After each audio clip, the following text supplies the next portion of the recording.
ಕಣ್ಣಂಚಿನಲ್ಲಿ ನೀರು ಹನಿತಾ ಇತ್ತು. ಇವಾಗ ಶ್ರೀಯುತ ಸಿದ್ದಾರೆಡ್ಡಿ ನಾಗೂರ ಅವರು ತಮ್ಮ ನುಡಿ ನಮನ ಇರ್ತಾರೆ.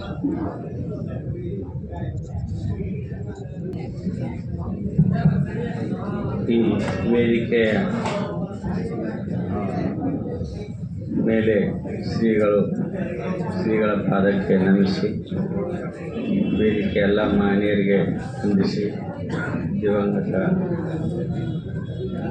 ಶರೀರ ಇರದೆ ತಮ್ಮ ಆಚಾರ ವಿಚಾರಗಳಿಂದ ತಮ್ಮ ಸ್ಮೃತಿಯ ಛಾಪುಗಳಿಂದ ನಮ್ಮ ಜೊತೆ ಇರುವ ನಾಗಶೆಟ್ಟಿ ಧರ್ಮಪುರ ಅವರಿಗೆ ನುಡಿ ನಮ್ಮ ಒಂದೆರಡು ಮಾತುಗಳು ಹೇಳಬೇಕು ಬಯಸ್ತೀನಿ. ಅವರು 84-85ರಿಂದ ನಮ್ಮ ಜೊತೆ ಇದ್ದರು.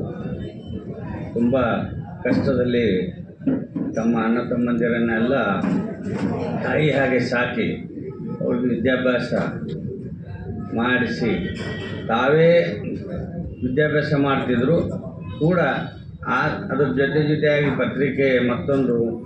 ಪತ್ರಿಕೆ ಹಾಕೋದು, ಪತ್ರಿಕೆಯಲ್ಲಿ ಬರೆಯೋದು, ಎಲ್ಲನೇ ಕೆಲಸ, ಪತ್ರಿಕೆ ಮಾರೋದು, ಎಲ್ಲ ಅನೇಕ ಕೆಲಸಗಳು ಮಾಡಿ ಅಣ್ಣ ತಮ್ಮಂದಿರಿಗೆ ತಾಯಿಯಂತೆ ಸಾಕಿ ಸಲಹೆಯವರು ಒಂದು ಒಳ್ಳೆಯ ಜೀವನ. ಅವರು ಲೆಕ್ಚರ್ ಮಾಡಿದ್ದಾರೆ, ಮತ್ತೊಬ್ಬರಿಗೆ ವ್ಯವಹಾರ ಹಚ್ಕೊಟ್ಟಿದ್ದಾರೆ, ಮತ್ತೊಬ್ಬರಿಗೆ ಅಗ್ರಿಕಲ್ಚರ್ ಹಚ್ಕೊಟ್ಟಿದ್ದಾರೆ. ಅದ್ರ ಜೊತೆಯಾಗಿ ಮದುವೆ ಮಾಡಿಕೊಂಡು ತಾವು ಕೂಡ ಸುಖವಾಗಿ ಜೀವನ ಮಾಡ್ತಾಯಿದ್ರು. ಅವ್ರ ಬಗ್ಗೆ ವಿಶೇಷ ಗುಣ, ಯಾರಿಗೂ ಕೂಡ ದ್ವೇಷಿಸ್ತಿರಲಿಲ್ಲ. 24 ಗಂಟೆ 24/7 ಅಂದಂಗೆ ಯಾರು ಫೋನ್ ಮಾಡಿದ್ರು 12 ಇರಲಿ, 1 ಇರಲಿ, 2 ಇರಲಿ, ದಿವಸ ಎಲ್ಲ ಇರಲಿ, ಫೋನ್ ಮಾಡಿ ಈ ಥರ ಕೆಲಸ ಇದೆ, ಅರ್ಜೆಂಟ್ ಬರಬೇಕಂದ್ರೆ ಒಂದು 5-10 ನಿಮಿಷದಲ್ಲಿ ನಿಮಗೆ ಬಂದವರು ಹಾಜರಾಗಿ ಏನು ಸಮಸ್ಯೆ ಅಂತ ಬಗೆಹರಿಸ್ಲಿಕ್ಕೆ, ಪತ್ರಿಕೆದಿರಲಿ ಮತ್ತು ಆರೋಗ್ಯದಿರಲಿ ಮತ್ತು ಬೇರೆ ಏನೇ ಸಮಸ್ಯೆ ಇರಲಿ ಅವೆಲ್ಲಕ್ಕೆ ಸ್ಪಂದಿಸೋರು ಅಂದರೆ ನಾಗಶೆಟ್ಟಿ ಧರ್ಮಪುರ. ಅವ್ರಿಗೆ ಅಷ್ಟು ಜನ ಎಲ್ಲ ಅವರು ಲಿಂಗೈಕ್ಯ ಜನ ಬಂದಿದ್ದಾರಂದ್ರೆ ಒಬ್ಬೊಬ್ಬರಿಗೆ ಅವ್ರ ಮನೆಯವರಂತೆ ಬಂದಿದ್ದಾರೆ. ಯಾರು ಸುಮ್ಮನೆ ಹೆಂಗೆ ಹೇಳಿ ಕೇಳಿ ಬಂದಿಲ್ಲ, ಯಾರಿಗಾರ ಕೇಳಿ ಬಂದಿಲ್ಲ, ತೋರಿಸ್ಕೊಳ್ಳಿಕ್ಕೆ ಬಂದಿಲ್ಲ. ಅವ್ರಿಗೆಲ್ಲರಿಗೆ ನನ್ನ ಮನೆ ನಾಗಶೆಟ್ಟಿ ಅಂದರೆ ನಮ್ಮ ಮನೆಯವರು, ನಾಗಶೆಟ್ಟಿ ಅಂದರೆ ನನ್ನ ತಮ್ಮ, ನಾಗಶೆಟ್ಟಿ ಅಂದರೆ ನನ್ನ ಅಣ್ಣ, ಈ ಥರ ಭಾವನೆ ಉಳ್ಳವರು. ಎಲ್ಲರಿಗೂ ಜೊತೆ ಒಂದೊಂದು ಕಥೆ ಇದೆ. ಎಷ್ಟು ಜನ ಬಂದಿರಿ, ಒಬ್ಬೊಬ್ಬರ ಜೊತೆ ಒಂದೊಂದು ಕಥೆ ಇದೆ. ಅವ್ರ ಮನೆಯಲ್ಲಿ ನಾವು ಉಣೋರು, ನಮ್ಮ ಮನೆಯಲ್ಲಿ ಅವ್ರು ಉಣೋರು, ಹಿಂಗೆ ಅಣ್ಣ ತಮ್ಮರಿಗಿಂತ ಹೆಚ್ಚಾಗಿ ನಮ್ಮ ಜೊತೆ ಬಾಳಿ ಬೆಳಗಿದ್ದಾರೆ. ಅದಕ್ಕೆ ನಮ್ಮ ಜೊತೆಯರ ನಾವು ಹೇಳಲಿಕ್ಕೆ ಸಾಧ್ಯ ಇಲ್ಲ. ಎಷ್ಟೆಷ್ಟು ಅವರಿಗೆ ಹೇಳಬೇಕು.